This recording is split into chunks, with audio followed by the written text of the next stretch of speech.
거룩하시고 은혜로우시고 자비로우신 우리 아버지 하나님 감사합니다.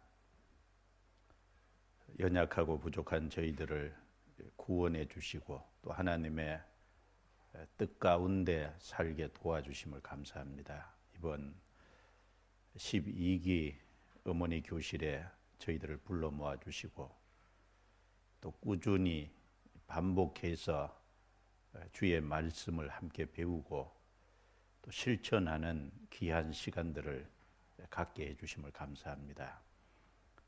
저희들에게 맡겨주신 귀한 자녀를 하나님의 말씀으로 또 주님의 사랑으로 잘 양육해서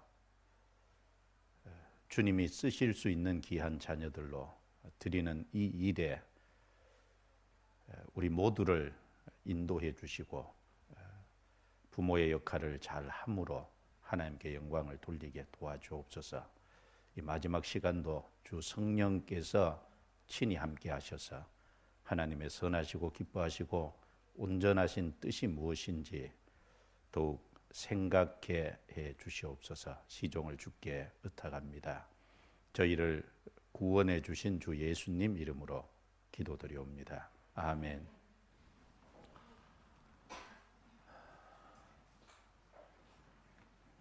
성경 한 곳을 먼저 찾겠습니다.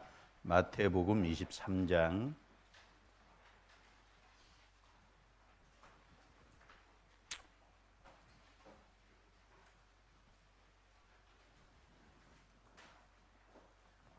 마태복음 23장 1절부터 7절까지 제가 읽겠습니다. 이에 예수께서 무리와 제자들에게 말씀하여 가라사대 서기관들과 바리새인들이 모세의 자리에 앉았으니 그러므로 무엇이든지 저희의 말하는 바는 행하고 지키되 저희의 하는 행위는 본받지 말라. 저희는 말만 하고 행치 아니하며 또 무거운 짐을 묶어 사람의 어깨에 지우되 자기는 이것을 한 손가락으로도 움직이려 하지 아니하며 저희 모든 행위를 사람에게 보이고자 하여 하나니 곧 그 차는 경문을 넓게 하며 옷수를 크게 하고 잔치의 상석과 해당의 상자와 시장에서 문안 받는 것과 사람에게 랍비라 칭함을 받는 것을 좋아하느니라.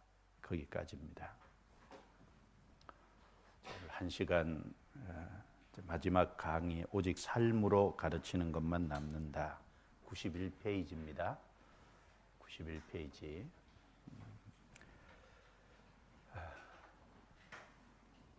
자녀 교육의 가장 중요한 부분은 삶으로 가르치는 거죠. 다르게 말하면 본을 보이는 삶이라는 겁니다.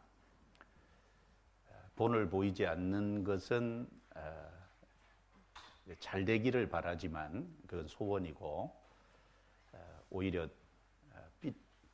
삐달라 또 탈선하는 아이들을 만들 수 있을 겁니다. 오직 본을 보이는 삶으로 가르치는 것만 영향을 미칠 수 있다라는 겁니다. 그래서 본을 보이는 것이 참 중요한데 여기 그 91페이지에 이제 두 가지를 예를 들어놨어요. 바리새인과 서기관들 위선적인 삶의 예를 하나 들고 또 바울 사도의 삶을 이제 이야기하는 말씀 하나를 대조해서 이렇게 기록을 해놨습니다. 이 바리새인들은 말만 하고 행동은 없었죠. 말만 하고 행하기는 하지 않는 위선적인 삶. 그 위선적인 삶은 결국 이스라엘 백성들에게 고통을 주고 또 결국은 그리스도를 영접하지 못하게 만드는 그런 결과를 낳았습니다.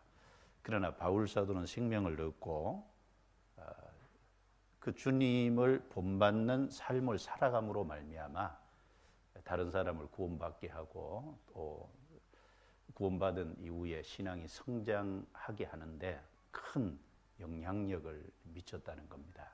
두 가지를 좀 대조해서 생각을 해보면 여기 마태복음 23장 3절입니다. 그러므로 무엇이든지 저희의 말하는 바는 행하고 지키되 저희의 하는 행위는 본받지 말라. 같이 읽어볼까요? 저희는 말만 하고 행치 아니하며, 예, 말만 하고 행치 아니하며, 이 서기관과 바리새인들의 이 잘못을 여기 세 가지를 얘기하고 있는데, 첫 번째는 사람에게 보이고자 한다. 그러니까 오로지 삶의 동기가 사람에게 어떻게 하면 높임을 받을 수 있을까? 사람에게 어떻게 하면 칭찬을 받을 수 있을까? 그것이 그들의 삶의 동기였어요. 사람이 어떻게 하면 하나님께 쓰임을 받을까? 어떻게 하면 하나님의 뜻대로 살까? 좀 그런 삶의 동기가 되면 얼마나 좋겠어요. 근데 이 사람들의 삶의 어떤 중심에 마음을 들어가 보면 오로지 사람에게 높임을 받고 사람에게 칭찬을 받고 이런 것을 삶의 목적으로 삼은 겁니다. 그래서 5절에 보면 저희의 모든 행위는 사람에게 보이고자 하여 하나니, 사람에게 보이는, 그래서 경문을 넓게 하고 옷수를 크게 하고, 그 경문이라고 하는 것은 성경 말씀을 기록하는 구절 기록을 해서 양 미간에 이제 차는 그런 것들을 가리키죠. 그래서 이런 것들을 어떻게 하면 크게 하고, 이 구약 성경 민수기 15장에 보면 하나님을 기억하도록 하기 위해서 옷단 끝에 청색 끈을 다는 그 옷술이죠. 이건 하나님을 기억하게 하는 끈인데 그걸 어떻게든지 크게 해서 사람에게 이제 높임을 받고 칭찬을 듣고 잔치에 상석에 앉기를 원하고, 이것이 이제 잘못된 태도죠.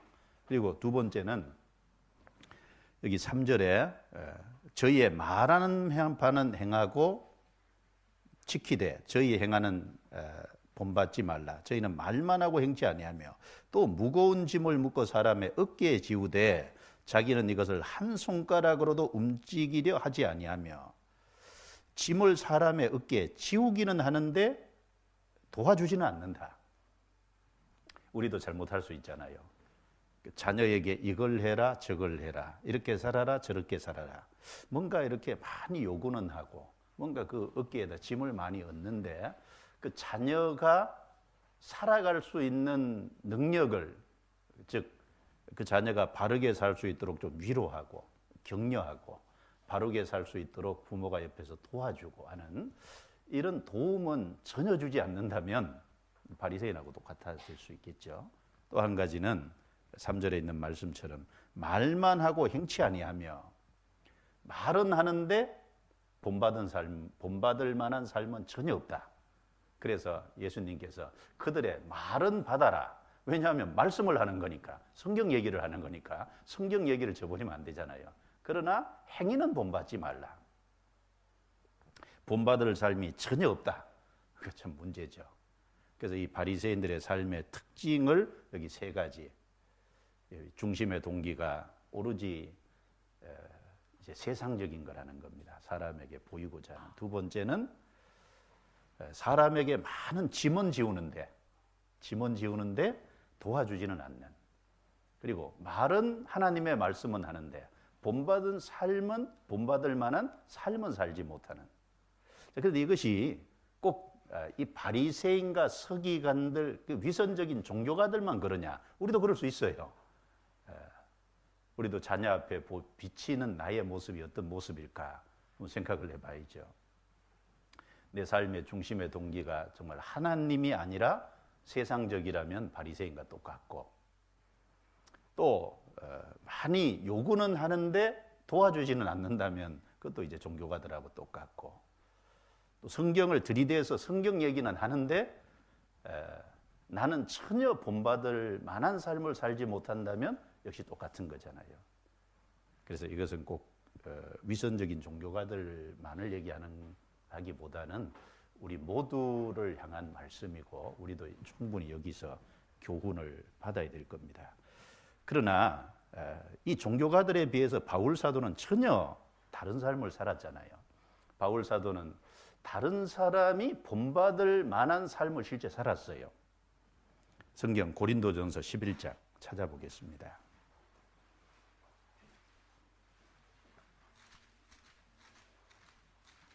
11장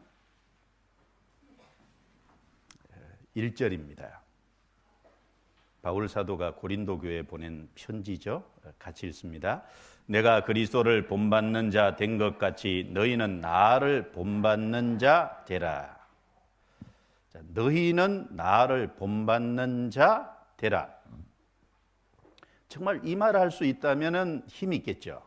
물론 우리는 뭐 바울처럼 그렇게까지는 못한다고 해도 적어도 자기가 행하고 이제 따라서 이제 자녀가 부모를 따라서 살게 할 수 있다면은 그 힘 있는 그 말에 능력이 있을 겁니다.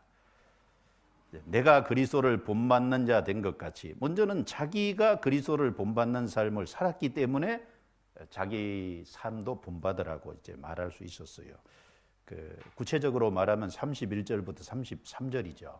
31절에 보면 먹든지 마시든지 무엇을 하든지 다 하나님의 영광을 위하여 살아.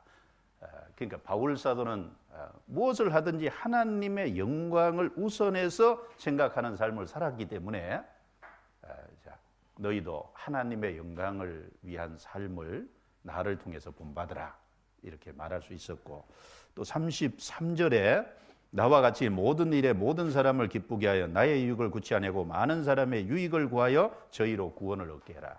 그러니까 유대인이나 헬란 이방인이나 하나님의 교회나 그치는 자가 아니고 모든 사람을 유익을 위해서 삶으로 많은 사람을 주님께로 돌아오는 구원받게 하는 그 일에 본이 됐다는 겁니다. 먼저 그러니까 고린도 성도들을 향해서도 나를 본받는 자 되라 이렇게 말할 수가 있었겠죠. 또 빌립보서 3장을 한번 찾아보겠습니다. 빌립보서 3장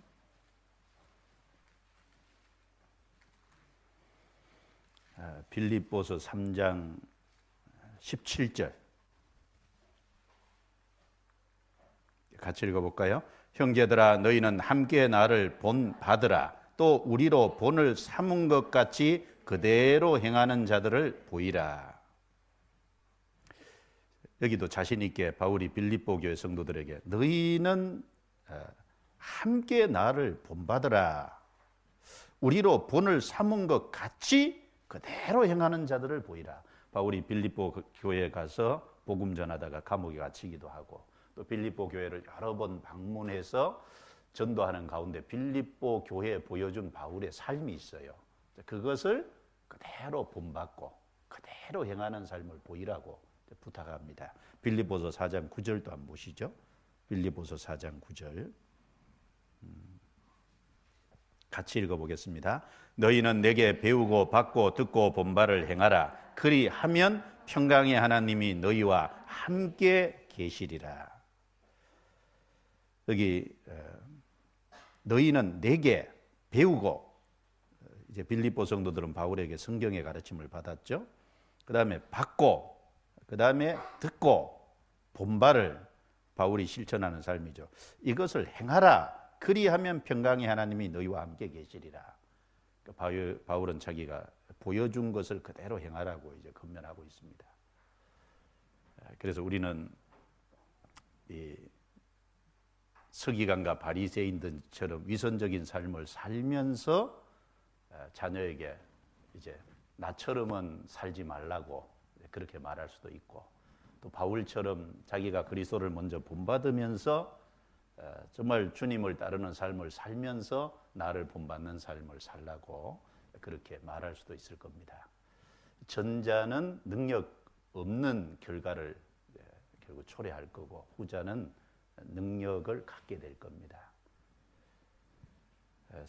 성경에 다윗은 참 믿음의 사람이잖아요. 다윗은 자기가 먼저 하나님을 가까이 하고 하나님을 찾고 살았어요. 그러니까 인생을 이제 마감하면서 마지막 죽음 앞에서 솔로몬에게 하나님을 따라 살으라고, 하나님을 찾고 살으라고 유언과 같은 말을 할 수 있었잖아요.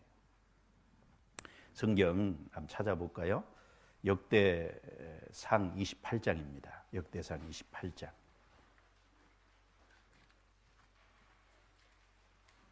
역대상 28장 9절을 보시죠. 이 다윗이 이 죽음 앞에서 인생을 마감하면서 솔로몬에게 성전 건축도 부탁하고 또 이제 그 중에 신앙적인 겉면을 여기 하고 있죠. 9절 같이 읽어보겠습니다. 내 아들 솔로몬아, 너는 내 아비의 하나님을 알고 온전한 마음과 기쁜 뜻으로 섬길지어다. 여호와께서는 문 마음을 감찰하사 모든 사상을 아시나니 내가 저를 찾으면 만날 것이요 버리면 저가 너를 영원히 버리시리라. 자, 내가 저를 찾으면, 하나님을 찾으면 만날 것이요 버리면 저가 너를 영원히 버리시리라. 자, 솔로몬에게 하나님을 찾고 가까이 하고 하나님을 섬기고 살 것을 여기 부탁을 하는 겁니다. 자, 이렇게 부탁하는 다윗은 자기 자신이 먼저 하나님을 가까이 하고 살았어요. 가까이 하고 살았기 때문에 그 아들 솔로몬에게 자신 있게 하나님을 섬기고 가까이 하라고 살라고 부탁을 할 수 있었던 겁니다. 그리고 여기 이 솔로몬에게 어떻게 하면은 하나님을 가까이 하고 하나님의 도움을 받을 수 있는지를 아주 자세히 얘기했죠. 너는 내 아비의 하나님을 알고 그랬어요. 자, 하나님을 섬기려면 먼저 하나님을 알아야 되잖아요. 하나님이 어떤 분인지를 정확하게 알고, 그리고 온전한 마음과 기쁜 뜻으로 섬길지어다. 하나님을 섬기려면요 먼저 마음이 들어가야 돼요. 그래서 마음이 들어가는데 이제 밥만 들어가면 안 되죠. 그러니까 온전한 마음과 그 마음이 발라야 된다는 겁니다. 그리고 기쁜 뜻으로, 또 하나님을 섬기려면 자기 의지도 들어가야죠. 뜻은 의지잖아요. 즐거운 뜻으로, 그러니까 자원하는 심령으로 주님을 섬기라고 부탁했습니다. 그리고 여기 하나님에 대해서 정확하게 알고 있죠. 여호와께서는 문 마음을 감찰하사 모든 사상을 아신다. 하나님은 모든 사람 마음을 지으신 분이에요. 모든 사람의 마음을 감찰하시고 모든 사람의 마음을 아셔요. 그러니까 반드시 하나님을 찾으면 하나님이 만나주실 것이다. 사실은 이건 다윗이 인생의 경험 속에서 깨달은 거예요. 다윗은 어릴 때부터 하나님을 찾았잖아요. 시편 71편 5절에 보면 다윗이 말하기를 하나님은 나의 어릴 때부터 의지시라. 다윗은 어릴 때부터 하나님 찾았어요. 그리고 목동 때도 찾았잖아요. 시편 23편 같은 것은 목동 때 지은 시잖아요. 여호와는 나의 목자시니 내가 부족함이 없으리로다. 골리앗 앞에 나아갈 때도 하나님을 의지하고 나아갔죠. 참 큰 골리앗, 참 이 골리앗은 엄청난 장수잖아요. 근데 자기는 조그마한 소년이거든요. 그런데 물매하고 돌 5개 하고 작대기 하나 하고 가지고 골리앗 앞에 나갈 적에 인간적으로는 얼마나 두려울까요? 그런데 하나님을 의지했잖아요. 그러니까 이제 용감한 마음이 생기고 하나님이 도와줄 것에 대한 확신이 생기고 자신 있게 얘기할 수 있었죠. 당신은 창과 칼과 단창으로 내게 나오지만 나는 당신이 모욕하는 만군의 여호와의 이름으로 당신에게 갑니다. 전쟁은 하나님께 속한 겁니다. 하나님이 나로 이기게 해주실 겁니다. 자신 있게 말할 수 있었어요. 그리고 사울에게 계속 쫓겨다닐 때, 사울에게 쫓겨다닐 때도 위태위태한 일을 많이 겪었지만 그때마다 하나님을 의지했잖아요. 하나님을 피난처로 삼았잖아요. 그리고 그때 하나님의 도우심을 입었어요.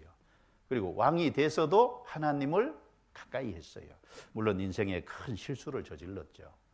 그런데 그 실수한 것은 참 신앙이 약해지고 또 게으름이 틈타서 그랬는데, 그런데 참 훌륭한 것은요, 실수했을 때 나단 선지자의 지적을 받고 철저히 돌이켰잖아요.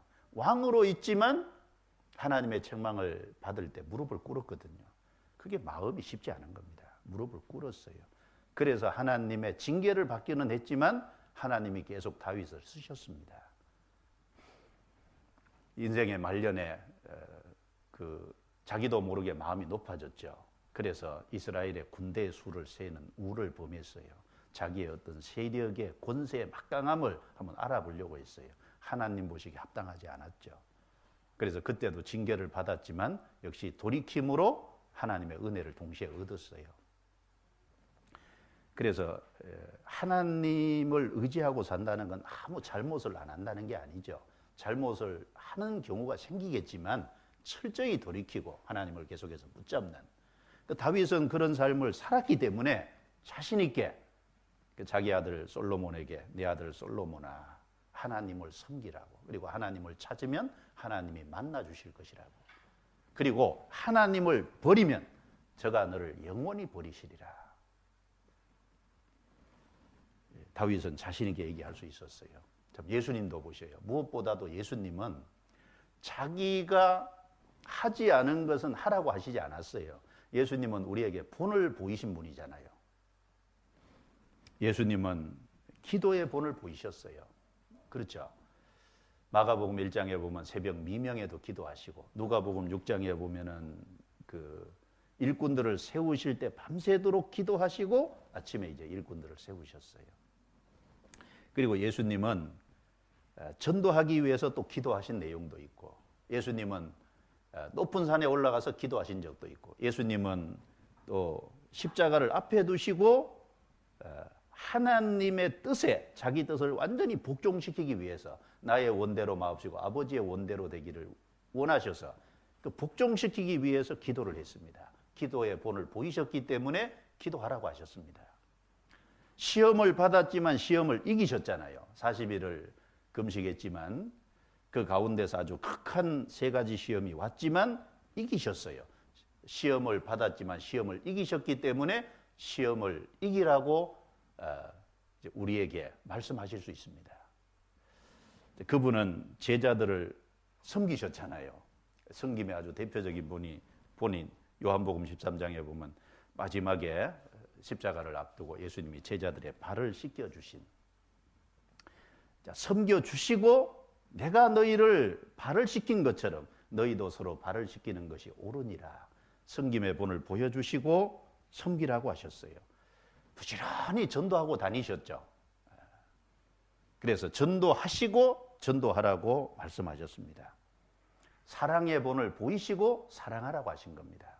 요한복음 13장에 보면은 예수님이 자기 때가 가까이 이른 줄을 아시고 자기 사람들을 사랑하시되 끝까지 사랑하시니라. 가룟 유다도요, 잘못하는 걸 계속 아셨지만 주님이 아무 말씀 안 하셨어요. 끝까지 가룟 유다도 사랑했어요. 주님이 하신 일은 끝까지 사랑하고 가룟 유다 하는 자기가 할 일은 끝까지 배신하는 거였어요. 사실은 가룟 유다는 끝까지 주님을 배신한 겁니다. 끝까지 사랑하시는 분을 보이시고 사랑하라고 하신 거예요. 예수님은 어느 경우든지 자신이 행하지 않고는 하라고 안 하셨습니다. 사실 우리도 말을 할 때 참 조심해야죠. 자기가 먼저 행하고 그리고 하라고 하는 그것이 이제 양심에 거리낌이 없고 힘이 있고 능력이 있는 것이 틀림없이 될 겁니다. 그래서 무엇보다도 본을 보이는 삶, 이것은 자녀에게 가장 큰 영향력을 미칠 수 있는 것이라고 생각합니다. 우리가 가정에서 자녀들과 같이 성경을 가르치고 자녀들 마음에 성경을 심고 잘 대하고 중요하죠. 그러나 그런 것이 병행이 되면서 동시에 우리의 행실이 본이 된다는 건 아무 잘못을 안 한다 그 말이 아닙니다. 잘못하지만 잘못한 것이 있으면 돌이키고 또 잘못한 것이 있으면 자녀들에게도 사과할 줄 아는 아주 그런 모습들, 자녀에게 본을 보이면서 행할 때 아마 그게 자녀의 삶을 바꾸고 변화시킬 수 있는 것일 겁니다. 그래서 그런 의미에서 오직 삶으로 가르치는 것만 남는다, 이렇게 마지막 그 제목을 잡은 겁니다. 제가 조금 읽어보죠. 1번입니다. 91페이지 1번. 자, 자녀 교육에 있어서 가장 중요한 교과서는 성경이며 그 다음은 부모의 삶입니다. 그 어떤 삶을 말할까요? 본을 보이는 삶이다. 그걸 강조한 겁니다. 자녀에게 있어서 가장 큰 고통은 아마도 자신은 행하지 않으면서 자녀들에게는 행하라고 하는 부모가 아닐까 합니다. 부모 자신은 배울 것이 없는 인생을 살면서 자녀들에게는 잘 살으라고 하는 사람처럼 위선적인 사람은 없을 것입니다. 그렇죠. 그런 의미에서 부모 자신이 먼저 마음에 하나님의 말씀을 심고 그리고 그 마음판의 말씀을 새겨서 그대로 살아보려고 발버둥 치고 애쓰고 그러므로 우리 삶이 변화되고 그 변화되는 삶을 자신에게 보여주면서 가르칠 때 그게 이제 능력 있는 삶이 될 겁니다. 그래서 마음을 다지는 심정으로 다음의 글을 함께 읽어보겠습니다. 자, 1번부터 4번인데 같이 자, 제가 번호하면은 같이 읽어보세요. 자, 1. 우리는 먼저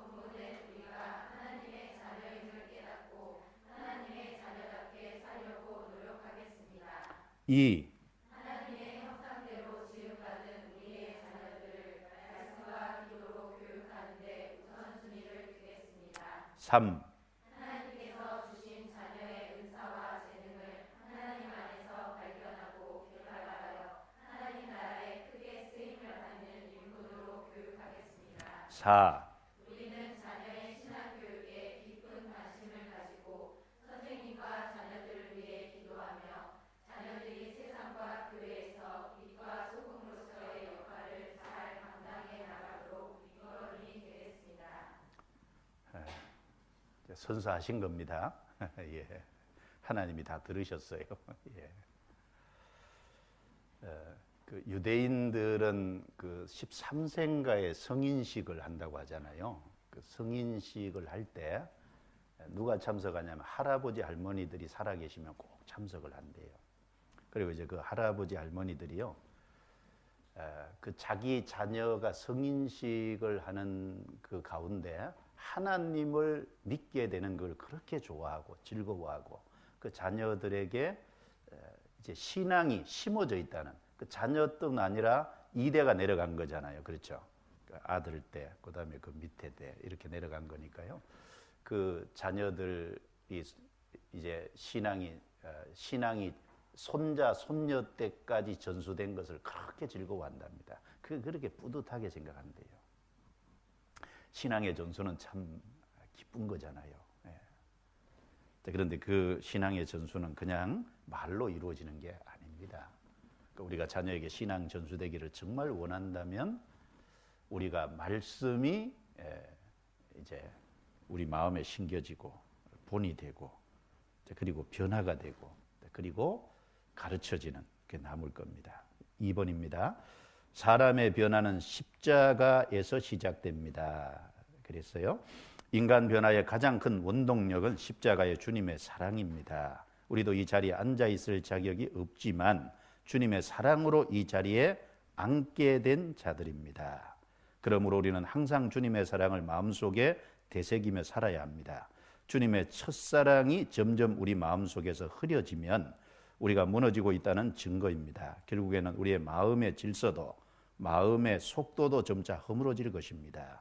자녀를 말씀으로 가르치는 것이 막히고 무엇인가 잘 되지 않을 때 그때가 바로 주님의 십자가 아래로 피해 들어가야 할 때입니다.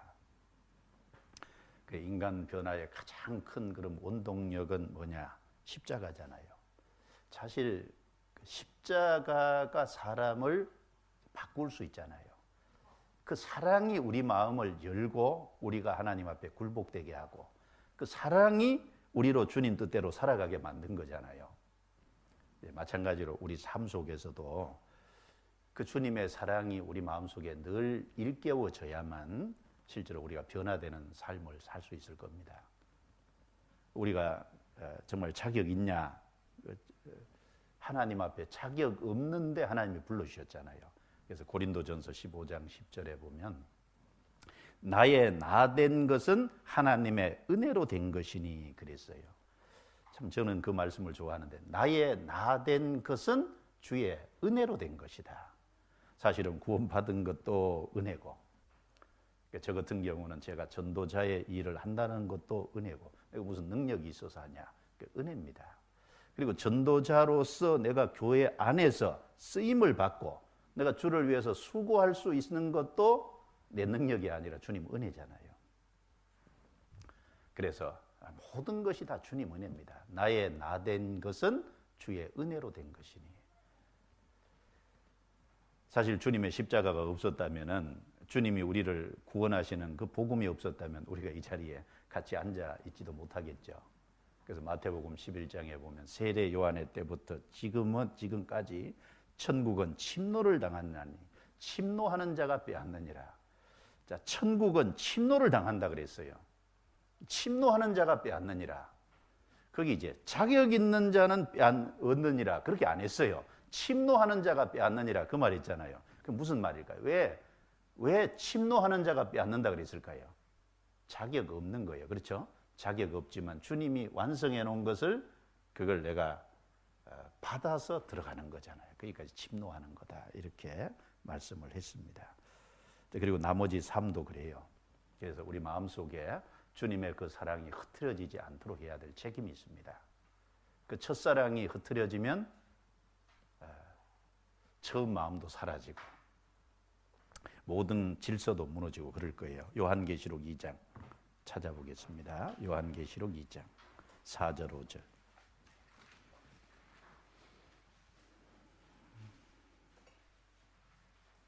요한계시록 2장 4절 5절.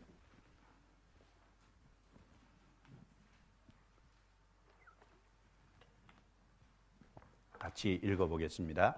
그러나 너를 책망할 것이 있나니 너의 처음 사랑을 버렸느니라.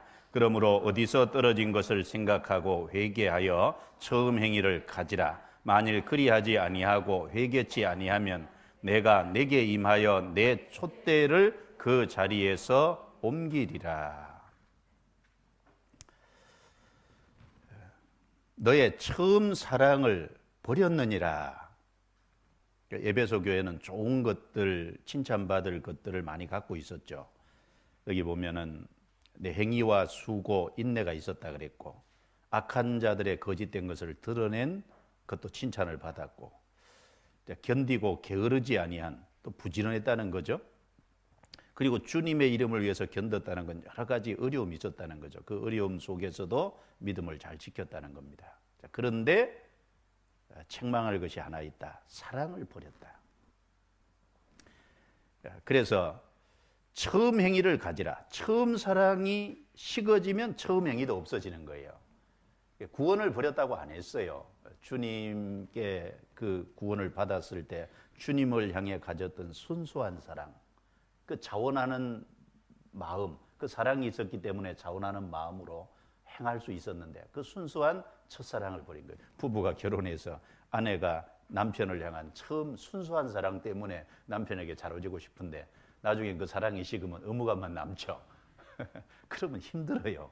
사랑이 있으면 힘들지 않은데 사랑이 없으면 힘들잖아요.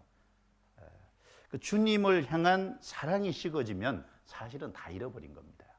그래 사랑이 식어지면 내 촛대를 그 자리에서 옮기리라. 사랑을 버렸는데 촛대를 하나님이 옮기겠대요.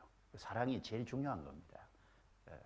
그래서 구원받은 그 은혜 때문에 주님을 사랑하게 되고 거기서 올라오는 감사와 자원하는 마음이 있는데 그 사랑을 잃어버리면 감사도 꺼지고 자원하는 마음도 꺼지고 모두 다 꺼지고 그러면 아무것도 안 될 거예요.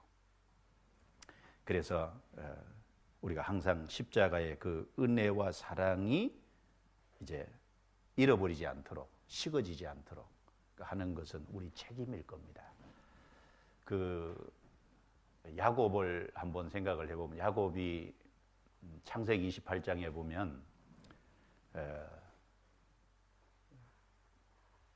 형 에서가 죽이려고 하니까 도망가면서 부엘세바 강야에서 환상 중에 주님이 나타나서 사닥다리가 하늘과 땅까지 이제 걸쳐 있고 그 위에 천사가 오르락 내리락 하고 그 제일 사닥다리 위에서 하나님 말씀하셨죠.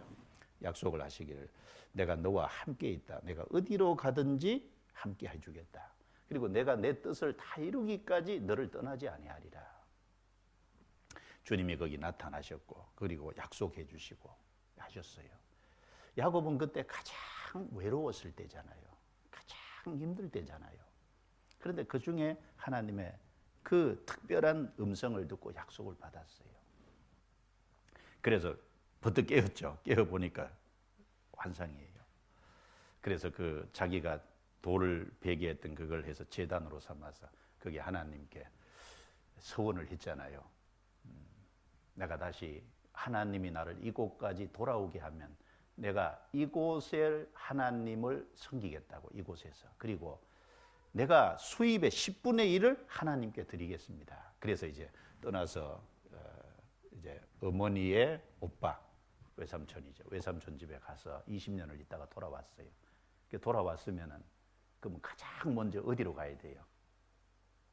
그 하나님이 나타나셨던 곳으로 가야 돼요. 그 베델로. 그런데 베델에 안 갔죠. 창세기 33장에 보면 에서하고 하해하고 난 후에요. 숲곳에 그냥 있었어요. 세겜에 땅을 샀어요. 그리고 거기 땅을 사고 거기 정착했어요. 그러니까 34장에 가면 그 문제가 생겼잖아요. 자기 딸 디나가 세겜 추장의 아들에게 극간을 당하는 문제가 생기고 그것 때문에 야곱의 아들들이 나가서 세겜 남자들을 싹 죽이는 보복의 사건이 벌어지고 정말 큰 문제가 생겼어요. 그때 하나님이 야곱에게 나타나 어찌할 줄을 몰랐겠죠. 야곱은 야곱아 베델로 올라가라. 하나님 다시 얘기했었잖아요. 베델로 올라가라고. 그래서 그 하나님의 음성을 듣고 야곱은 자기 집안 사람들을 모아서요. 가지고 있는 모든 우상이나 합당치 않은 것을 다 끌어모아서 상수리 나무에 묻어버리고 베델로 다시 올라갔잖아요. 그게 이제 엘베델입니다. 엘베델. 베델의 하나님. 베델에서 나타났던 하나님께로 다시 간 거예요. 그게 이제 우리로 말하면 처음 주님을 경험했던 십자가의 그 사랑, 십자가로 다시 간 겁니다. 그렇죠? 아브라함은 가나안 땅에 있다가 흉년이 들었을 때 애굽으로 내려갔죠. 그런데 애굽으로 내려갔다가 처음 단을 쌓았던 곳으로 다시 올라왔어요. 룻기에 보면 룻은 베들레헴의 흉년이 들 베들레헴은 떡집이란 얘기인데 하나님 축복이 있는 곳이에요. 흉년이 들었다고 그거 있어야 되는데 모압으로 내려갔어요. 그런데 다시 문제가 있을 때 베들레헴으로 다시 돌아왔어요. 처음으로 다시 돌아오는 겁니다. 우리가 늘 돌아가야 될 곳이 어딜까요? 주님 품입니다. 잊어버리면 안 돼요. 그 주님 품에 있을 때 가장 안전한 것이고 그 주님의 사랑을 그 주님을 향한 사랑이 있을 때 우리에겐 힘이 있어요. 그 주님을 향한 사랑이 식어지면 사실은 다 잃어버리는 거고 결국은 아무것도 없는 겁니다. 그래서 이제 그것을 먼저 생각을 해야 되겠습니다. 92페이지 넘겨보시죠. 그래서 모든 것보다 주님이 우선이 돼야 될 거예요. 마태복음 10장 37절부터 39절 거기 인용해 놨는데 같이 읽어볼까요? 아비나 어미를 나보다 더 사랑하는 자는 내게 합당치 아니하고 아들이나 딸을 나보다 더 사랑하는 자도 내게 합당치 아니하고 또 자기 십자가를 지고 나를 쫓지 않는 자도 내게 합당치 아니하니라. 자기 목숨을 얻는 자는 잃을 것이요 나를 위하여 자기 목숨을 잃는 자는 얻으리라. 그래서 어떤 경우에든지 우리 삶의 가장 우선순위는 주님이 돼 있어야 될 거예요. 우리 삶의 우선순위가 주님이 돼 있을 때 거기서부터 힘이 나오는 겁니다. 그 우선순위를 잃어버리면 힘을 잃는 거예요. 그래서 우리가 자녀가 귀하지만 자녀보다 하나님보다 자녀를 더 앞세우면 안 될 거예요. 내가 하나님을 더 우선할 때 자녀를 바르게 기를 수 있어요. 여러분 세상 사람들도요 자녀에 대해서 엄청 공을 들입니다. 오로지 자녀가 소망이에요. 그 자녀를 위해서 모든 것을 투자하고 다 합니다. 그런데 그들에게 없는 것이 있어요. 딱 하나, 주님이 없죠. 무한한 사랑과 무한한 지혜와 무한한 능력을 가지신 하나님이 없어요. 우리에게는 그 사람들에게 없는 하나님이 있어요. 그 하나님이 우리의 삶의 우선순위가 될 때 자녀를 기르는 그것에도 능력이 있어요. 그 우선순위가 돼 있을 때 하나님의 도움을 받을 수 있고 우선순위가 돼 있을 때 우리 마음에 하나님이 더 자원하는 마음과 일할 수 있는 힘을 주실 거예요. 능력을 주실 겁니다. 그리고 3번입니다. 보시죠. 자녀에게도 주님의 사랑을 뿌리 내리게 해야 합니다. 그래서 1, 2번은 이제 우리의 삶이고 3번은 이제 자녀 얘기를 좀 해보겠습니다. 거듭남은 사람에게 있어서 절대적인 문제입니다. 양보할 수가 없죠. 자녀들을 사랑한다면 거듭남의 문제는 절대적으로 양보할 수 없는 문제입니다. 거듭나지 않으면 하나님 나라를 볼 수도 들어갈 수도 없습니다. 우리 어머니들은 육적 탄생의 주역이잖아요, 자녀들에게. 그렇다면 영적 탄생의 주역도 돼줘야 된다는 거예요. 자녀들이 하나님의 자녀로 탄생하는 것은 시간 속에서 그저 자연스럽게 이루어지는 것이 결코 아닙니다. 이건 저절로 되는 것이 아닙니다. 하나님의 능력으로 되죠. 요한복음 1장 12절 같이 읽습니다. 영접하는 자 곧 그 이름을 믿는 자들에게는 하나님의 자녀가 되는 권세를 주셨으니 이는 혈통으로나 육정으로나 사람의 뜻으로 나지 아니하고 오직 하나님께로서 난 자들이니라. 이 내용을 밑에 설명해 놨습니다. 혈통으로 나지 않았다. 그 말은 부모가 거듭났다고 해서 자녀가 따라서 거듭나는 건 아니라는 거죠. 그리고 육정으로 되지 않았다라는 것은 육정, 이게 여기는 사람의 어떤 개인의 어떤 능력이나 그런 거로 되지 않았다는 겁니다. 자녀들 자기의 개인 의지만 가지고 되는 것이 아니죠. 그리고 사람의 뜻으로 되지 않았다는 것은 어떤 그 타인의 다른 사람의 어떤 노력이나 다른 사람의 어떤 그 주변의 수고로나 그리고 예를 들면 인간적인 어떤 일반 교회 같은 경우는 쭉 보면 어떤 과정의 학습이나 이런 여러 가지 것들로 인해서 하려고 하는데 그런 것으로 되는 게 아니잖아요. 오직 하나님께로서는 하나님이 도와주셔야 돼요. 거듭나는 것은 하나님의 능력으로 되는 겁니다. 그러려면 참 부모가 잘해야 되겠죠. 그래서 요한복음 3장 6절에 육으로 난 것은 육이요 성령으로 난 것은 영이니 요한복음 3장 7절에 내가 내게 거듭나야 하겠다 하는 말을 기억이지 말라. 그래서 그 밑에 내용은 우리가 다 잘해도요 거듭나지 못했다. 우리 자녀가 거듭나지 못해서 죽음을 건너갔을 때 영원한 천국에 같이 갈 수 없다. 가장 안타깝게 하는 거 아닙니까? 다 했다고 해요. 자녀들과 대화도 잘하고 모든 것을 다 잘하고 잘해줬어요. 그런데 결과적으로 거듭나지 못했다면 참 통탄할 일이죠. 성경에 보면 다윗이 참 믿음의 사람인데 다윗이 압살롬 자기 아들에게 반역을 당해서 왕위를 찬탈을 당해서 기드론 계곡을 건너갈 때 맨발로 황급히 건너가는 일이 있었잖아요. 그런데 다윗의 마음 중심에는 압살롬이 자기 아들이 자기를 반역해서도 그 압살롬을 사랑했어요. 압살롬이 진짜 잘 되기를 바랐거든요. 비록 자기를 반역했지만. 그래서 자기 군대 장관 요압에게요. 압살롬의 반역을 이제 해서 그 반역의 무리를 진압할 때 압살롬은 제발 죽이지 말라고 부탁했어요. 그런데 요압이 그걸 무시하고 죽였죠. 이게 나귀를 타고 압살롬이 가는데 상수리 나무에 이렇게 머리카락이 걸려서 나귀는 지나가 버리니까요 대롱대롱 걸려 있었어요. 요압이 그걸 봤잖아요. 창으로 찔러 죽였어요. 물론 그 모든 것은 하나님의 허락하심 안에서 됐다고 생각합니다. 압살롬이 끝까지 안 돌이켰으니까. 그런데 다윗은 그 소식을 듣고 나서 어떻게 했어요? 내 아들 압살롬아, 내 아들 압살롬아. 목 놓아서 모든 사람이 다 들을 정도로 목 놓아서 울었잖아요. 반역의 주동자가 처단됐으니까 이 반역은 진압이 됐죠. 이스라엘의 다윗 편에 가담했던 사람은 반역을 진압한 승리자가 됐잖아요. 어떻게 보면 이제 반역을 진압하는 다윗에게는 공신이나 마찬가지거든요. 그런데 진압을 한 사람들, 승리자들이 다윗이 너무너무 우니까 부끄러웠어요. 자기들이 이겼다는 게. 압살롬이 죽었다는 게. 부끄러울 정도로 다윗이 울었어요. 그래서 하나 둘 몰래 승리의 잔치를 할 시간도 없이요. 떠나서 자기 집으로 다 돌아가 버렸어요. 요압이 그랬죠. 아이 왕이여 이것이 바른 처사입니까? 우리가 그럼 승리하지 말고 우리가 졌어야 됐다는 말입니까? 승리한 사람들이 부끄럽게까지 그렇게 우십니까? 다윗이 그쳤다 그랬어요. 그런데 다윗이 왜 그렇게 울었을까요? 단지 자기 아들 압살롬이 육신적으로 죽었어요? 그 전에도 자기 아들들이 죽은 일이 있어요. 근데 그렇게 안 울었습니다.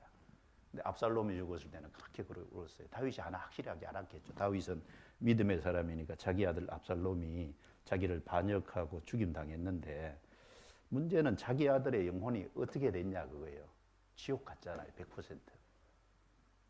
사실은 목 놓아서 운 겁니다. 그러니까 그 모든 것이 다 되더라도 자녀가 구원을 받지 못하고 영원한 천국에 확실히 같이 가지 못한다면요, 그 모든 것이 무슨 소용이 있겠냐 그 말이죠. 그래서 육적 탄생의 주역이 되신 것처럼 영적 탄생의 주역도 돼요. 어떻게든지 자녀를 구원받게 해야 됩니다. 구원받게 도와줘야 돼요. 자, 92페이지 제일 밑에 보시죠.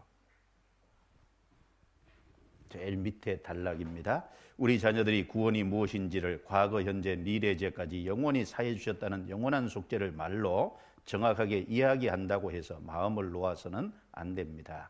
자녀들이 자라서 성령의 열매, 전도의 열매가 나오기까지 우리는 항상 가슴 졸이면서 자녀의 거듭남을 위해 기도하며 깨어 있어야 합니다. 자녀의 93페이지입니다. 육신적인 성장과 함께 지적인 성장은 계속 이루어집니다. 자녀들의 활동 영역이 점점 넓어지면서 사고의 영역, 인간관계의 영역도 자연스럽게 넓어지게 됩니다. 이 세상의 영역은 거의 대부분 악한 세력권 아래 떨어져 있습니다. 우리 자녀들이 자라면서 맛보게 될 세상은 참으로 안목의 정욕과 이생의 자랑들이 많습니다. 악한 것들과 유혹들이 너무 많습니다. 은밀하고 추하고 더러운 것들이 그럴듯한 포장지로 쌓여져 자녀들의 마음을 노략질하고 있습니다. 헛된 철학과 거짓 사상들은 우리가 인식하지도 못하게 TV나 게임, 세상 문화에 녹아 우리 자녀들의 정신을 혼미하게 흔들어대고 있습니다. 그러므로 우리는 언제라도 부도날 수 있는 것이 우리의 자녀 양육이라는 것을 알고 묵묵히 인내하며 기다리며 기도해야 합니다. 이를 위해 우리 그리스도인 부모들이 항상 깨어 있어야 합니다. 그렇죠. 우리가 자녀들이 자라는 이 세상은 악한 것들로 가득합니다. 그래서 예수님도 악하고 음란한 세대가 그랬습니다. 세상이 악하고 음란한 세대잖아요. 무감각하고 무감동의 세대잖아요. 그래서 예수님이 마태복음 11장 18절 19절에 보면 이제 춤추는 자들이 피리를 불어도 춤추지 않고 애곡하여도 가슴을 치지 않는다. 그러니까 피리를 불면 사람이 춤을 춰야 될 거 아니에요. 슬픈 일이 있으면 같이 울어줘야 될 거 아니에요. 피리를 불어도 춤추는 거죠. 애곡하여도 가슴을 치지 않는다.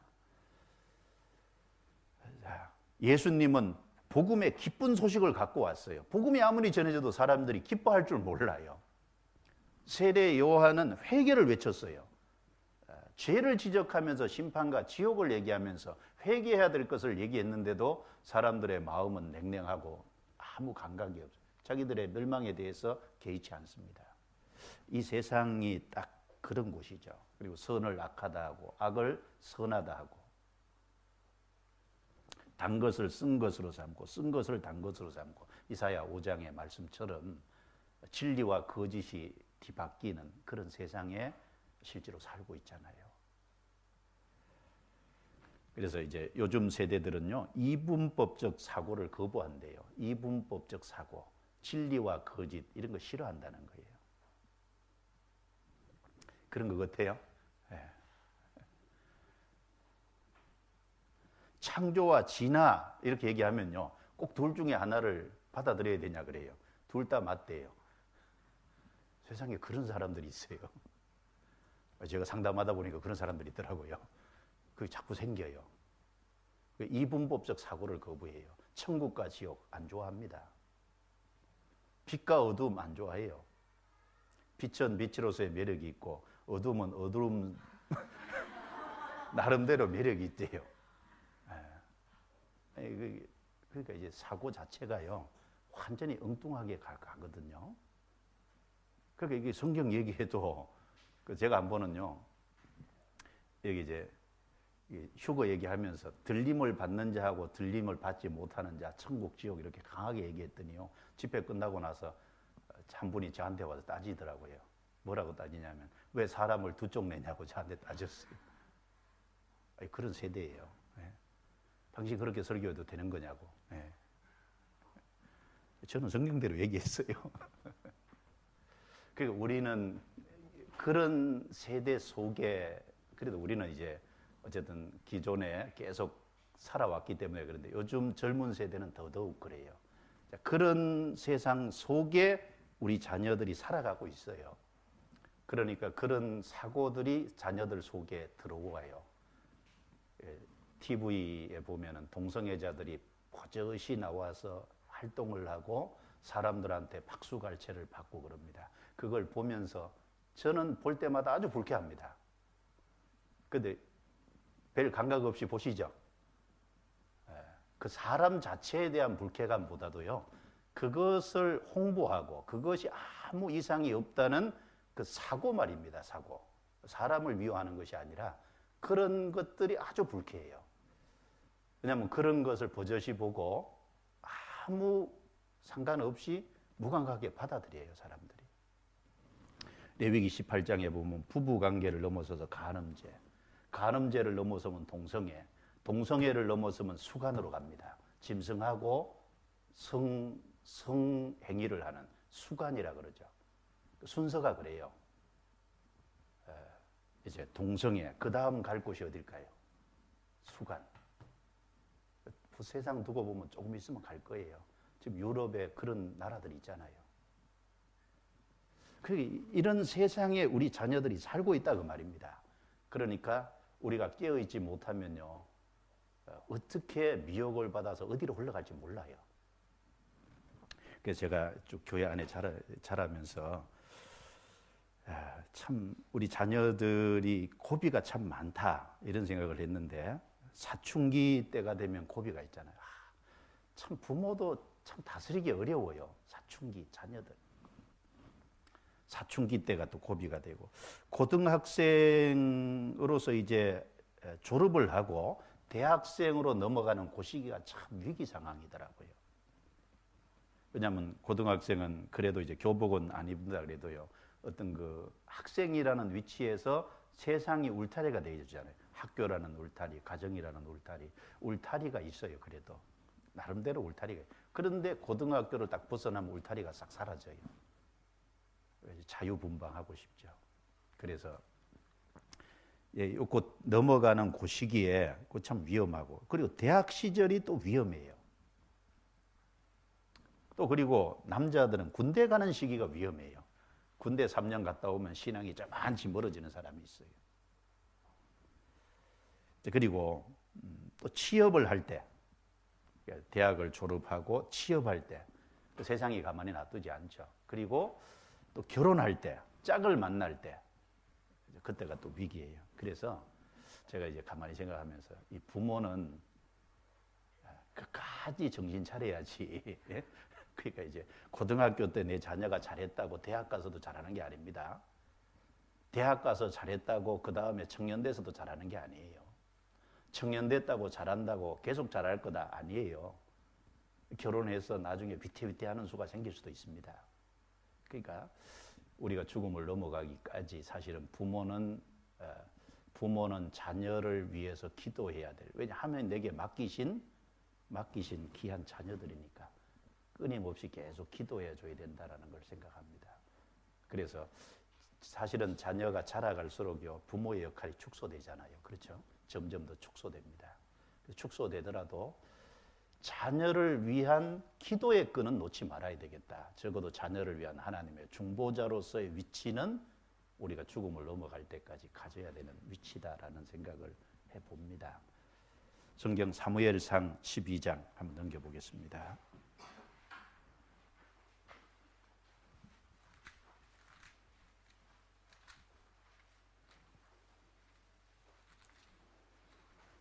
사무엘상 12장. 사무엘은 이런 이제 고백을 했죠. 23절 같이 읽겠습니다. 나는 너희를 위하여 기도하기를 쉬는 죄를 여호와 앞에 결단코 범치 아니하고 선하고 의로운 도로 너희를 가르칠 것인즉. 이 사무엘은 이스라엘의 마지막 사사잖아요. 그런데 왕이 이제 세워졌어요. 사울. 그러니까 다스리는 위치는 자기가 더 이상 할 수 없어요. 사사로서의 임무는 끝나고 재판장으로서의 임무도 끝나고 이제 왕에게 넘어갔어요. 그런데 내가 이스라엘 백성들을 위해서 계속해서 지금까지 기도해 왔는데 기도하기를 쉬는 죄는 결단코 내가 범치 않을 거다. 이스라엘 백성을 위한 중보자로서의 위치는 내가 계속 할 거라고 여기 말하고 있습니다. 사무엘은 이 고백처럼 그렇게 했을 거예요. 부모는 자식이 성장해 가면서 역할이 줄어드는 것은 맞지만 그러나 자녀의 신앙을 위해서 끝까지 중보자의 책임은 다해야 될 거라고 생각합니다. 세상은 너무 혼탁한 세상이기 때문에 그렇습니다. 4번입니다. 93페이지 4번. 여전히 우리는 말씀이 필요하고 훈련이 필요합니다. 자연은 서두르지 않습니다. 자연을 만드신 하나님의 성품은 자연에 그대로 드러납니다. 무더운 여름이 아무리 무덥다 해도 결코 겨울은 곧바로 오지 않습니다. 반드시 늦여름, 가을을 거쳐서 겨울로 갑니다. 자연만큼 인간사에도 시간이 필요한 일이 있습니다. 바로 교육입니다. 교육 즉 가르침과 배움은 서두른다고 되는 일이 아닙니다. 긴 시간이 필요한 일입니다. 어려울 것입니다. 지칠 수도 있습니다. 그러나 계속해서 가야 하는 길입니다. 농사 중에요, 자식 농사가 가장 어렵다는 말이 있잖아요. 우리가 자녀하고 보내는 시간이 대략 몇 년 정도 될 것 같아요. 우리가 한 80살 정도를 산다고 하면 30살에 자녀를 낳았으면 50년을 같이 있는 거죠. 그렇죠? 그래서 대략 한 50년, 요즘엔 좀 늦게 사니까 60년. 근데 너무 나이가 들면 자녀를 돌보기에 이제 자녀의 도움을 받아야 될 위치니까요. 자녀를 위해서 할 수 있는 것은 한 40에서 50년. 그렇죠? 그런데 그 자식 농사가 가장 길 거예요. 그래도 농사 짓는 분들은 봄에 뿌리면 가을에는 열매를 얻잖아요. 그 자식 농사는요, 1년 가지고도 안 되고 10년 가지고도 안 되고 20년 가지고도 안 되고. 제 큰애가 26이에요. 26. 26년 동안 농사 지었는데 예. 근데 앞으로 몇 년을 더 지을지. 예. 어쨌든 그런데 안심을 못 하잖아요. 그렇죠? 그만큼 커서 이제 아직 결혼을 안 했는데 결혼한다고 해도 안심을 못 할 것 같아요. 예. 그래서 자식 농사가 가장 어려운데 긴 시간이 필요합니다. 때로는 지칠 수도 있어요. 때로는 힘들 수도 있어요. 그러나 해야 될 일이에요. 하나님이 우리에게 맡기신 일입니다. 그래서 이제 훈련이 더 필요하겠죠. 우리 마음속에 말씀을 뿌리는 훈련이 더 필요할 겁니다. 94페이지 넘겨보세요. 두 번째 단락입니다. 주님, 자녀를 말씀으로 가르치려고 하나 제게 말씀이 없습니다. 제게 눈을 열어 주의 법에 기이한 것을 보여주시옵소서라고 부르짖으며 성경 본문과 씨름하셔야 합니다. 이 씨름을 계속하시면 하나님께서 하늘에 속한 지혜를 우리에게 허락하실 것입니다. 우리가 자녀를 위한 말씀을 준비하는 이것도 이제 그냥 저절로는 안 되는 거죠. 자녀에게 때에 맞는 가장 적절한 자녀의 마음을 움직일 수 있는 그런 말씀은 기도와 훈련을 통해서 우리에게 주어진다고 생각합니다. 그래서 욥기 28장에 보면 금석, 금강도 있고 은강도 있고 금, 은, 보석을 얻기 위해서요. 사람이 멀리까지 가고 그리고 땅을 깊이까지 파고 그리고 내려가서 흔들리면서 내려가서 결국은 그걸 얻어오는데 금은 보석을 얻기 위해서라도 그렇게 한다면 하나님을 경외하는 법을 배우기 위해서는 얼마나 더 수고해야 되겠느냐. 하나님 경외하는 것은 하나님께로 오는 지혜를 얻기 위해서는 하나님을 그만큼 가까이 하고 저절로가 아니라 우리의 시간을 투자하고 노력해야 되지 않겠느냐. 그 말을 욥기 28장에 하고 있습니다. 우리는 그런 수고를 할까? 금 찾는 수고, 은광에서 은을 찾는 수고, 보석을 찾는 그런 수고만큼 우리는 정말 수고를 하고 있을까? 아닌 경우가 많죠. 그냥 잘 되기를 바라는 마음으로 그냥 지나가는데요. 그래서는 안 될 거예요. 방가로 1번입니다. 힘이 들 때 어려울 때 먼저 내게 말씀이 있는가를 점검하십시오. 방가로 2번입니다. 마음의 속도가 차분하고 질서 있게 유지되고 있는지 살펴보십시오. 그랬어요. 그래서 이제 여러 가지 경우들을 경험할 텐데, 저도 이제 제 자녀가 이제 26, 25 이러니까요.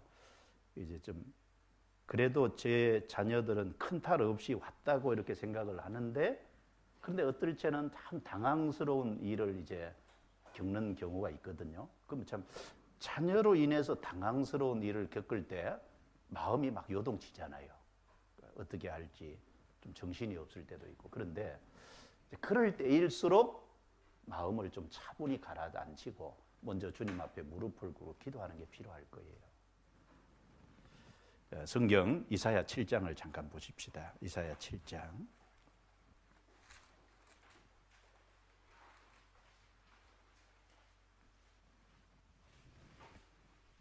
7장 4절입니다. 4절 같이 읽겠습니다. 그에게 이르기를 너는 상가며 종용하라. 아람왕 르신과 르멜리아의 아들이 심히 노할지라도 연기나는 두 부지경이 그렇다기에 불과하니 두려워 말며 낙심치 말라. 자, 이 말씀은 우시야 왕 때 하나님이 히스기야를 통해서 우시야 왕에게 한 말이잖아요. 아니, 아하스 왕 때 히스기야를 통해서 이사야 선지자를 통해서 아하스 왕에게 한 말입니다. 이 아하스 왕 때 아람 왕 르신과 르말리아의 아들이 연합해서 남유다를 침공해 온 거예요. 그러니까 남유다가 아주 위급한 상황에 놓인 겁니다. 그럴 때 하나님이 이사야 선지자를 통해서 왕에게 말하기를 너는 상가며 종용하라. 두려워 말며 낙심치 말라. 이 말을 우리도 받을 필요가 있어요.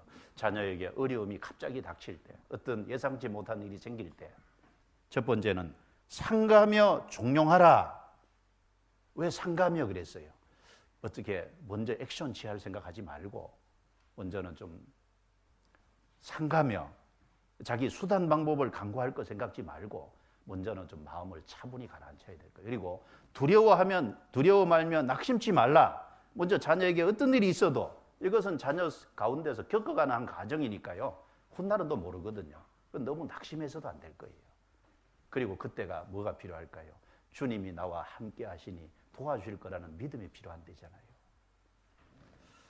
그래서 이 9절에 보면 9절 끝에요.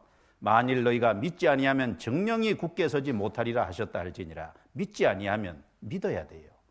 그럴 적에 상가며 종용할 때고 두려워하지 말며 낙심하지 말아야 되고 그리고 그때 정말 믿음이 필요한 때입니다.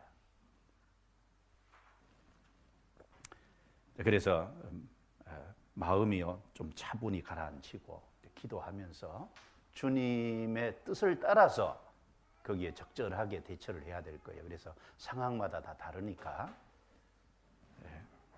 그리고 5번째입니다. 우리 이번 어머니 교실에서 많은 것을 배웠습니다. 참 어떻게 보면 이게 좀 부담이 갈 수 있죠. 많은 것을 배웠는데 이걸 다 한꺼번에 하려고 하지 말고 한두 가지라도 꾸준히 하시는 것이 좋을 겁니다. 자, 6번입니다. 95페이지 6번. 자, 그리고 앞으로 이제 이 꾸준히 해 나가시는데 도움을 줄 수 있도록 피드백 시간을 가질 거예요. 피드백 시간을 가지는데 거기다 적어 넣으십시오. 3번의 피드백 시간을 가질 겁니다. 자, 1차 모임이 6월 28일 수요일입니다. 6월 28일 수요일. 장소는 선교센터 강당. 자, 여기입니다. 이 장소입니다. 자, 1차 모임은 6월 28일. 그다음에 2차 모임은 7월 11일. 7월 11일은 화요일입니다. 3차 모임은 7월 18일도 화요일입니다. 역시 장소는 다 동일합니다. 그래서 실천해 보시는 가운데 이제 궁금한 것들, 잘 실행되지 않는 것들, 또 도움을 요하는 것들, 피드백 시간에 오시면 질문도 하시고 답도 하시는 그런 시간을 좀 가지겠습니다. 그리고 7번째, 다시 마음 공부입니다. 제가 읽어보겠습니다. 사랑한다면 정말 자녀가 살아있는 동안 하나님 앞에서 바른 삶의 태도를 가질 수 있도록 세워주고 가야 합니다. 우린 자녀들과 항상 함께 할 수 없습니다. 사랑한다면 죽음 앞에 둔 어머니가 자기 자녀를 위해 마지막으로 준비를 해주는 어머니의 마음처럼 최선을 다해 준비해 주어야 합니다. 오늘 우리의 의지와 상관없이 자녀를 떠난다면 무엇을 부탁하고 무엇을 남기고 떠나시겠습니까? 바로 그러한 마음으로 매일 자녀 앞에서는 마음 공부를 해야 할 것 같습니다. 다시 부탁드립니다. 미칩니다. 바른 삶을 가르치기 위해서는 우리가 먼저 하나님 앞에서 바른 삶을 살아야 합니다. 말씀을 가르치기 위해서는 우리가 먼저 말씀을 소홀히 하지 않고 말씀을 듣고 공부해야 합니다. 기도를 가르치기 위해서는 우리가 먼저 기도해야 하며 전도를 가르치기 위해서는 우리가 먼저 전도해야 합니다. 그렇죠. 예수님도 먼저 하시고 그 다음에 하라고 하신 것처럼, 본을 보이시고 하라고 하신 것처럼 우리도 그렇게 해야 될 겁니다. 그래서 이 자녀를 가르쳐야 되는데 자녀 앞에 이제 많은 것을 좀 바르게 되기를 바라는데 좀 몇 가지를 얼른 언급해 보면, 하나님에 대한 바른 태도를 가지기를 원하잖아요. 우리가 자녀가 하나님에 대한 바른 태도, 그리고 하나님의 말씀을 듣는 태도, 하나님의 말씀을 듣는 태도, 그리고 또 자기가 말하는 태도, 말을 할 때 말하는 태도가 참 중요하잖아요. 하나님 앞에서 중요하고 또 사람 앞에서 중요하고, 생을 살면서요, 사람 앞에 말할 때 말하는 태도가 바르냐 어떠냐에 따라서 인간관계가 완전히 달라집니다. 어떤 사람 말하는 태도를 잘 못 배워서요, 커서도 말하는 태도가 함부로 말해요. 이 인간관계가 하나도 안 세워지는 그런 사람도 있습니다. 심지어.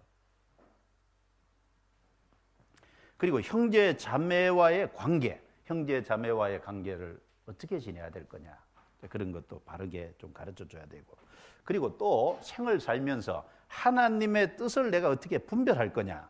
자, 우리가 생을 살면서 중요한 게 하나님의 뜻을 분별하는 거잖아요. 그럼 자녀에게도 하나님의 뜻이라는 것을 어떻게 분별하고 살 거냐, 이것이 하나님의 뜻이라는 것, 또 하나님의 뜻이 어디에 있는지 어떻게 하나님의 뜻을 분별하는 방법. 또 그리고 지금 당장 그 또래 아이들 이제 하고 같이 지내는데, 이 안 믿는 세상 또래 아이들하고 지내다 보면요, 믿는 사람으로서 구별되어 살아가면 반드시 압력이 있는데, 그 또래 아이들의 압박을 어떻게 이겨내고 그 가운데서 살아갈 거냐, 그런 태도들. 그리고 또 생을 살면서 자녀들에게 좀 교육해야 될 것이, 분노가 생겼을 때, 사람이 마음속에 분노가 있잖아요. 우리도 살다 보면 마음에 분노가 생기는 경우가 있잖아요. 그게 억울한 일을 당해서 생기는 분노도 있겠고, 또 어떤 자기 속에 감정을 다스리지 못해서 생기는 어떤 분노도 있고, 어쨌든 자기 속에 올라오는 여러 가지 생각과 감정들, 분노들, 이런 걸 어떻게 컨트롤하고 살 거냐, 그 분노를 다스리는 방법도 사실은 가르쳐 줘야 될 태도 중에 하나죠. 그러니까 우리가 많은 것들이 있을 거예요. 신앙적인 또 많은 것들, 이런 우리가 자녀들에게 좀 바르게 되기를 바라는 태도가 많을 건데, 이런 것들을 하나하나 좀 정리를 해서 자녀가 정말 내가 떠나더라도 그래서 이 땅에 살아가는 동안 하나님 앞에서나 사람 앞에서나 사회 속에서나 바른 모습 속에 살아가도록 하기 위해서 갖춰야 될 여러 가지 인격이 있을 거예요. 그런 것들을 정말 이런 곳에는 바른 자질이 되어 있는지 하나하나 체크해서요, 바르게 형성되도록 도와줘야 될 거예요. 그냥 집에서 있으니까, 집에서 잘하니까 잘한다 이렇게만 생각하지 말고요, 집에서 보는 아이하고요, 바깥에서 보는 아이하고 전혀 다를 수도 있어요. 자, 그리고 8번째 마지막 부탁 말씀입니다. 이제 지금까지 12기 이번에 44분까지 총 371분이 수료를 합니다. 이번에 마치면 이 어머니 교실을 수료한 분들, 자, 이 어머니 교실을 수료한 분들이 또 입에서 입으로 전해서 좀 실제로 또 생활하는 가운데서 적용하고 힘이 되니까 또 권할 겁니다. 그래서 이 어머니 교실을 주변에 홍보해서 어머니 교실을 배우는 분들이 많아지도록 좀 돕고, 그래서 같이 자녀의 성장을 위해서 협력하고 합심하는 이런 것에 도움을 줘요. 나 혼자만 잘하면 된다, 아니죠. 그래서 어차피 우리가 구원받아서 주님 안에 사는 만큼 내 주변의 다른 형제 자매들의 자녀가 나와 아무런 상관이 없느냐? 상관없는 게 아니에요. 상관 있어요. 우리에게 다 책임이 있습니다. 그래서 같이 협력하시고 또 권하셔서 듣고, 어려운 이런 가정들이 있으면 듣고 좀 도움이 될 수 있도록 이렇게 권해 주시고, 그런 데도 힘써 주시기를 부탁합니다. 예. 이것으로 제 9강은 마치겠습니다. 잠깐 기도드리겠습니다. 예.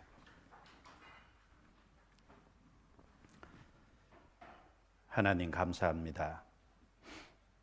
12기 어머니 교실을 수료하고 마치는 우리 어머니 자매님들에게 지혜를 주시고 능력을 주시고 힘을 주시며 지금까지 배우고 또 실습한 것들을 가정에서 실천함으로 자녀들의 신앙이 바르게 세워지고 또 우리 자녀들이 세상의 빛과 소금이 되며 하나님께 영광을 돌리는 삶을 살 수 있도록, 그 역할을 잘 감당할 수 있도록 도와주시기를 간절히 간구합니다. 우리는 너무나 미약하고 어리고 지혜가 부족하다는 걸 절감하고 있습니다. 주님께 구할 때 꾸짖지 아니하시고 후히 주신다고 약속하신 주님만 바라보고 사모합니다. 같이 합심하고 협력하면서 이 일을 행해 나갈 수 있도록 도와주옵소서.